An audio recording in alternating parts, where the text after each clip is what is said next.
ज़रा इन खूबसूरत तस्वीरों को देखें जो हबल स्पेस टेलीस्कोप ने ली हैं। इन तस्वीरों की खूबसूरती की एक वजह यह है कि हर सितारे के साथ आपको ये दिलकश लकीरें नजर आती हैं। लेकिन ये क्यों बनती हैं? अगर आप सोच रहे हैं कि ये इफ़ेक्ट सिर्फ इसलिए आता है कि आप खला में एक तस्वीर ले रहे हैं, तो दोबारा सोचें, क्योंकि मैंने ये घर पर आजमाया था। ये वो वीडियो है जो मैंने अपनी बैल्कनी से बनाई है, और यहाँ आप कुछ गली की रोशनियाँ देख सकते हैं। अब मैंने मच्छरदानी लगाई और आपने क्या देखा? वैसी ही लकीरें।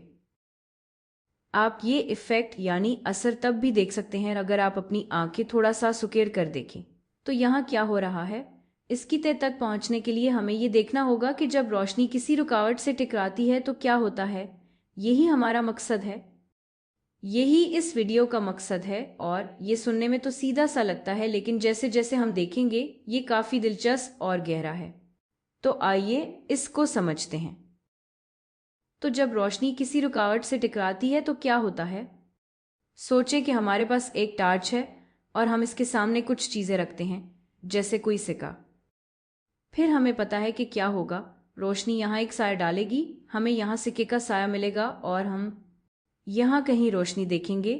अगर यहाँ एक दीवार हो, जैसे ये, इसका मतलब ये है कि अगर आप रोशनी की शुआएं बनाएं तो रुकावट वहाँ रोशनी को रोक देती है और बाकी जगहों पर रोशनी सीधी चलती है। यही होता है ना? है ना? ये तब ठीक है जब चीज़ें बहुत बड़ी हों। लेकिन क्या यही होगा अगर हमारे पास बहुत छोटी चीज़ें हों और वो लाइट सोर्स के सामने हों? आइए एक तजर्बा करते हैं ताकि ये पता चल सके। यहाँ मेरी दोस्त के पास एक सब्ज लेज़र लाइट है और हम इसे दीवार पर मरकूज करेंगे। हमें क्या नज़र आएगा? एक बड़ा डॉट देखेंगे, जैसा कि हमें उम्मीद थी। लेकिन अब इसके सामने एक बाल रखते हैं।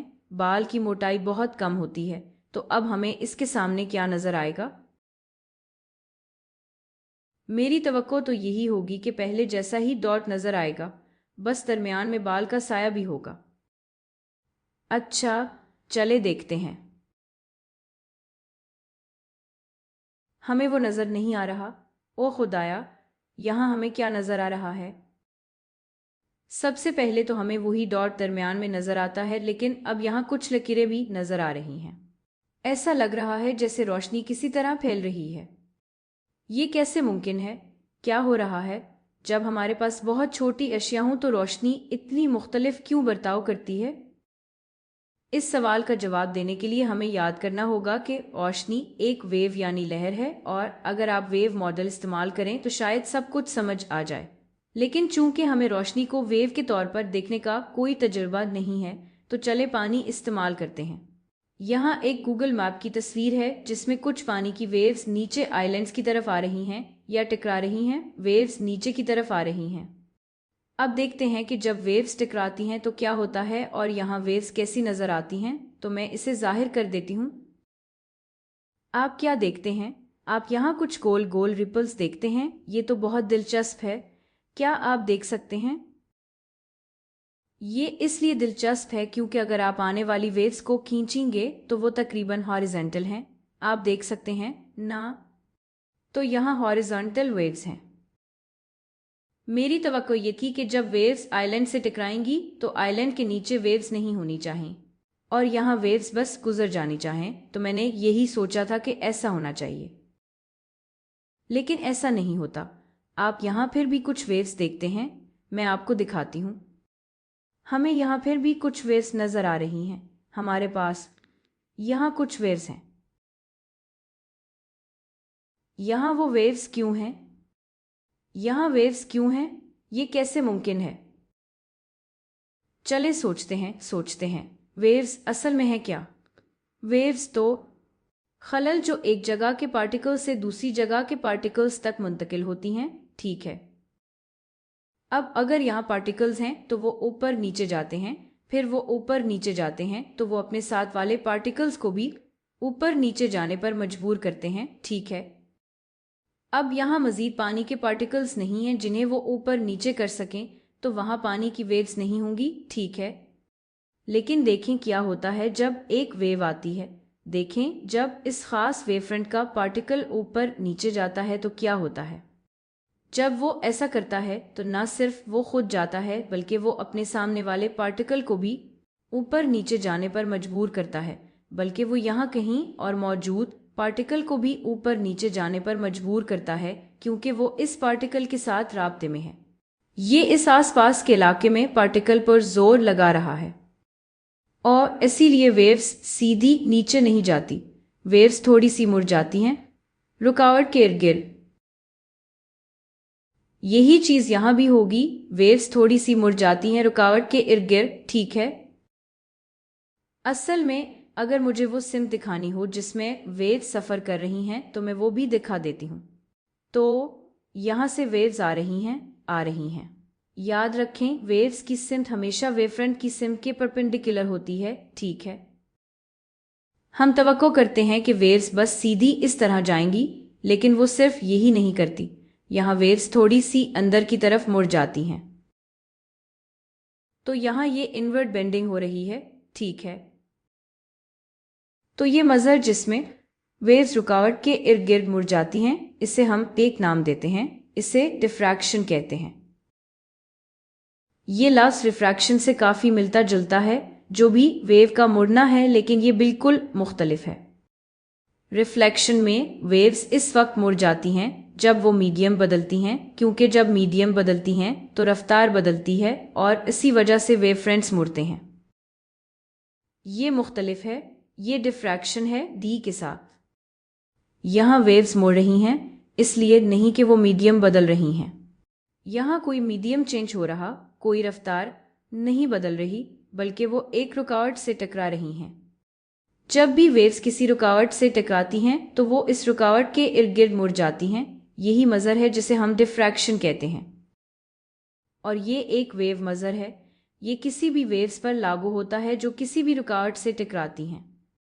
तो अगर ये पानी की वेव्स पर लागू होता है तो फिर ये आवाज़ की वेव्स पर भी लागू होना चाहिए और ये रोशनी की वेव्स पर भी लागू होगा। लेकिन रुकिए, अगर रोशनी भी डिफ्रैक्शन दिखाती है, यानी रोशनी भी रुकावटों के इर्द गिर्द मुड़ जाती है, तो फिर हमें साया नज़र नहीं आना चाहिए, है ना। मेरा मतलब है, अगर ये रोशनी की वेव्स होती, ये ऊपर से आने वाली रोशनी की शॉआन हैं और यहाँ कुछ रुकावटें हैं, तो ये हिस्सा साया का इलाका होगा।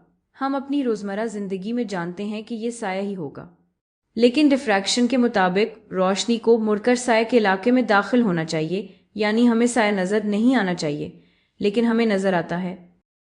हमें ऐसा होता हुआ अपनी रोज़मर्रा ज़िंदगी में नज़र नहीं आता। ऐसा क्यों है? ये तो दिलचस्प सवाल है। इसके लिए आइए देखते हैं कि रुकावट का हजम यहाँ क्या किरदार अदा करता है। तो यहाँ हमारे पास कुछ आने वाली रोशनी की वेव्स हैं। फ़र्ज़ करें प्लेन वेव्स दाएं तरफ जा रही हैं। अब अगर हम दरमियान में कोई छोटी रुकावट रखें तो हम तवक्को करेंगे कि यहाँ साया बनेगा और वेव्स बस इस तरह गुजर जाएंगी। लेकिन हमने देखा कि ऐसा नहीं होता। वेव्स मुड़ जाती हैं, वो डिफ्रैक्ट करती हैं और इसलिए वेव्स कुछ इस तरह नजर आएंगी, ठीक है। और अगर आप रोशनी की रेज यानी शॉएं खींचेंगे तो वो इस तरह मुड़ जाएंगी। यानी अगर ये रोशनी होती और अगर हम यहाँ कोई स्क्रीन या दीवार रखते तो हमें कुछ इस तरह का नमूना मिलता, और यही मैं बात कर रही थी। तो डिफ्रैक्शन की वजह से रोशनी को इस इलाके में दाखिल होना चाहिए जहां हमें साया मिलता है, और इसलिए हमें बहुत छोटा सा साया मिलना चाहिए, है ना। लेकिन ऐसा नहीं होता। ऐसा क्यों है? दरअसल यहाँ देखें, ऑब्जेक्ट यानी अशिया की लंबाई को देखें। ऑब्जेक्ट की लंबाई वेव्स की वेवलेंथ के बराबर है ना। अब अगर ये ऑब्जेक्ट बहुत बड़ा होता तो क्या होता? देखें, बेंडिंग तो वैसी ही नजर आएगी, क्योंकि वेव्स को फर्क नहीं पड़ता कि ऑब्जेक्ट कितना बड़ा है। लेकिन अगर अब हम कोई बहुत बड़ा ऑब्जेक्ट रखें तो आप देख सकते हैं कि वेव फिर भी मुड़ रही हैं। वेव फिर भी इतनी ही मिकदार में डिफ्रैक्ट करती है, लेकिन अब साया का हजम ऑब्जेक्ट के साइज के काफी करीब हो जाता है। इतना ड्रामाई नहीं जितना हमने यहाँ देखा था। अब यहाँ भी आप देख सकते हैं कि लंबाई कुछ इस तरह है। मेरा ख्याल है शायद वेवलेंथ से 15 गुना ज्यादा। अगर ये ऑब्जेक्ट वेवलेंथ से 1000 गुना बड़ा होता तो क्या होता? तो इस वक्त साया का साइज तकरीबन इसी के बराबर हो जाता। ये बेंडिंग यानी मुड़ना तकरीबन कोई खास फर्क न डालती। और यही हमारी रोज़मर्रा ज़िंदगी में होता है। देखें, रोशनी की वेवलेंथ तकरीबन 0.5 माइक्रोमीटर्स के आसपास होती है, यानी 10 की ताकत -6। और जो ऑब्जेक्ट्स हम रोज़मर्रा में देखते हैं वो इससे हज़ारों गुना बड़े होते हैं, इतने बड़े कि हम डिफ्रैक्शन और इसके असरात को बिल्कुल नज़रअंदाज कर सकते हैं। इसीलिए हम ज़्यादातर इसके बारे में सोचते भी नहीं। तो जब ऑब्जेक्ट्स रोशनी की वेवलेंथ से बहुत बड़े हों तो डिफ्रैक्शन के असरात ना होने के बराबर होते हैं। लेकिन अगर वो काफ़ी छोटे हों, जैसे जब आप बाल को देखें, बाल जाहिर है वेवलेंथ से बड़ा है, लेकिन इसका फ़र्क काफ़ी ज़्यादा हो जाता है वेवलेंथ के मुकाबले में। अब हम डिफ्रैक्शन के असरात देखेंगे। तो ये है सब्ज़ लेज़र जो मेरी दोस्त इस्तेमाल कर रही थी। अब अगर हम कोई छोटी रुकावट रखें, फ़र्ज़ करें ये बाल है। आप ऐसे सोच सकते हैं जैसे आप बाल को ऊपर से देख रहे हैं, तो ये बाल का डायमीटर है। आप ऐसे सोच सकते हैं, ठीक है। तो अगर आपने यहाँ बाल रखा होता तो हम यही तवक्को करते अगर हम डिफ्रैक्शन के बारे में ना सोचते। लेकिन अब हमें पता है कि आने वाली वेव्स यहाँ नीचे की तरफ मुड़ रही होंगी और यहाँ ऊपर की तरफ, यानी अब आप समझ सकते हैं कि ये वाली रे नीचे मुड़ जाएगी, ये वाली ऊपर, तो आपको कुछ इस तरह का नमूना मिलेगा। और अब अगर हम बाल के बिल्कुल करीब स्क्रीन रखें तो हमें यहाँ कुछ साया भी नज़र आएगा और यहाँ कुछ रोशनी भी नज़र आएगी। लेकिन अगर मैं स्क्रीन को बहुत दूर रखूं, अगर मैं स्क्रीन को काफ़ी दूर ले जाऊं, तो आखिरकार मुझे ये मिलेगा कि वेव्स फैल गई हैं। मैं देखूंगी कि लेज़र दीवार पर फैल रही है। और बिल्कुल यही हमने देखा। देखें, जब मेरी दोस्त सफ़े को लेज़र के बहुत करीब रखती है तो फैलाव इतना ज़्यादा नहीं होता। लेकिन जैसे ही वो सफ़े को और दूर और दूर और दूर ले जाती है, अब फैलाव बहुत ज़्यादा वाज़ेह हो जाता है और आखिरकार दीवार पर यह काफ़ी ज़्यादा फैल जाता है। अब ये वो नमूना है जो हमें वर्टिकल बाल की वजह से मिलता है। रोशनी इस पर पड़ती है और इसके गिर्द मुड़ जाती है, जिससे आपको हॉरिजेंटल लकीरें मिलती हैं। तो वर्टिकल बाल आपको इस तरह हॉरिजेंटल लकीरें देता है, ठीक है। और आप दरमियान में गैप यानी खला भी देख सकते हैं। हम इसके बारे में अभी बात करेंगे। लेकिन अगर मेरे पास एक और बाल होता, एक हॉरिजेंटल बाल इस तरह दीवार पर, तो फिर मुझे हॉरिजेंटल लकीरों के साथ वर्टिकल लकीरें भी मिलती। तो अगर ऐसा होता तो मुझे इस तरह की वर्टिकल लकीरें भी मिलती। और देखें, ये वही शक्ल है जो हमने पहले देखी थी। और अब ये बात समझ आती है कि मच्छरदानी जिसमें इस तरह हदफ का निशान है, वही लकीरें देती है जो हमने पहले देखी थी। अब हबल की तस्वीरों का क्या? दरअसल हबल की तस्वीरों में लकीरें इसलिए आती हैं कि अगर आप देखें हबल स्पेस टेलीस्कोप को, तो ये इसकी एक खाके की सूरत में है। इसमें दो शीशे होते हैं। एक प्राइमरी शीशा है जिस पर सारी रोशनी रिफ्लेक्ट होती है और फिर वो फोकस होकर सेकेंडरी शीशे पर जाती है। ये टेलीस्कोप इसी तरह काम करता है, इसे रिफ्लेक्टिंग टेलीस्कोप कहते हैं। अब सेकेंडरी शीशे को यहाँ स्पेस में रखना होता है, ठीक है।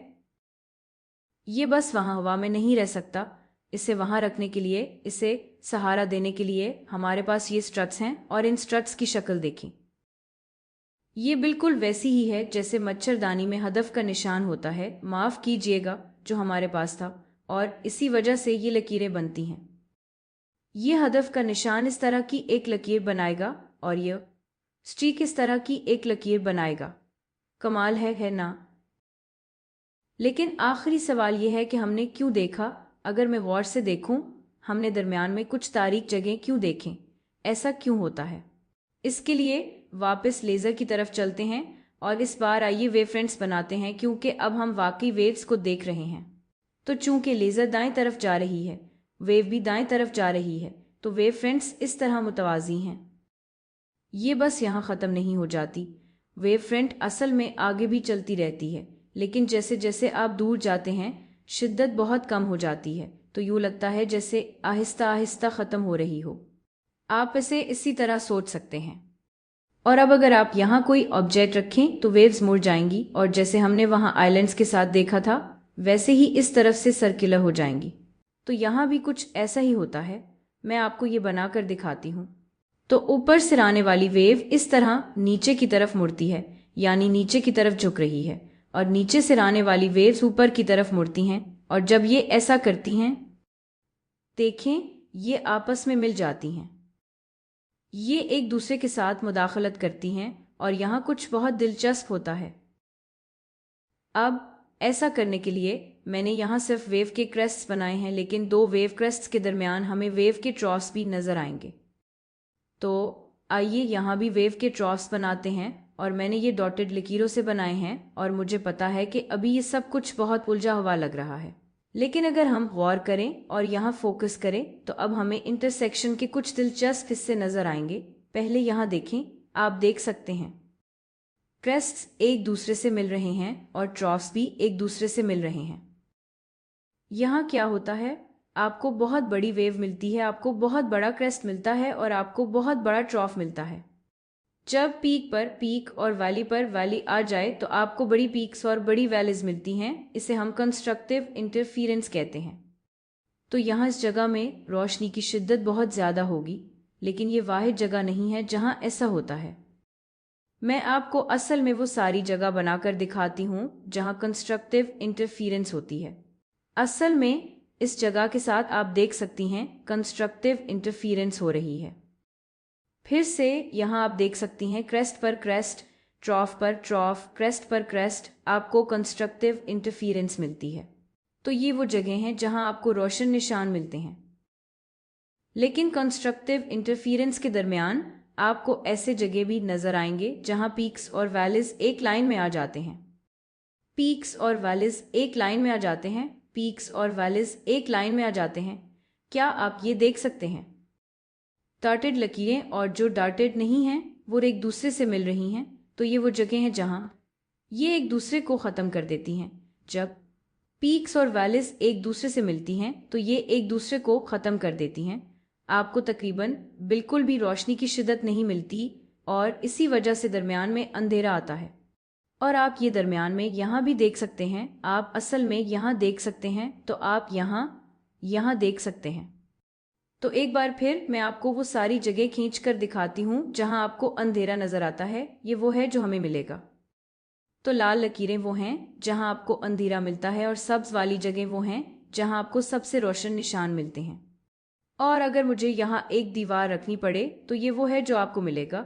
आपको यहाँ रोशन निशान मिलेंगे और फिर आपको तारीक निशान मिलेंगे। सूरी दरमियान में तारीक निशान आएंगे जहाँ सुर्ख रोशनी है। और जाहिर है जैसे जैसे आप दरमियान से दूर जाते हैं शिद्दत कम होती जाती है, क्योंकि आप लाइट सोर्स यानी रोशनी के ज़रिए से दूर और दूर जा रहे हैं, और इसीलिए आपके पास ज़्यादा शिद्दत दरमिया में होती है और रोशनी आहिस्ता आहिस्ता मध्यम होती जाती है, और इसी से यहाँ डार्क बंड्स की वजाहत होती है। तो ये पूरा नमूना दोनों चीज़ों की वजह से है, डिफ्रैक्शन की वजह से जो रोशनी को फैला देती है, और साथ ही रोशनी की इंटरफेरेंस की वजह से। अब जाहिर है यहाँ बहुत सारी वेव्स मुदाखलत कर रही हैं, तो चीज़ें असल में और भी ज़्यादा दिलचस्प हो जाती हैं। लेकिन अब आपको अंदाज़ा हो गया होगा कि जहाँ भी डिस्ट्रक्टिव इंटरफेरेंस होती है वहाँ आपको ये तारीक निशान मिलते हैं।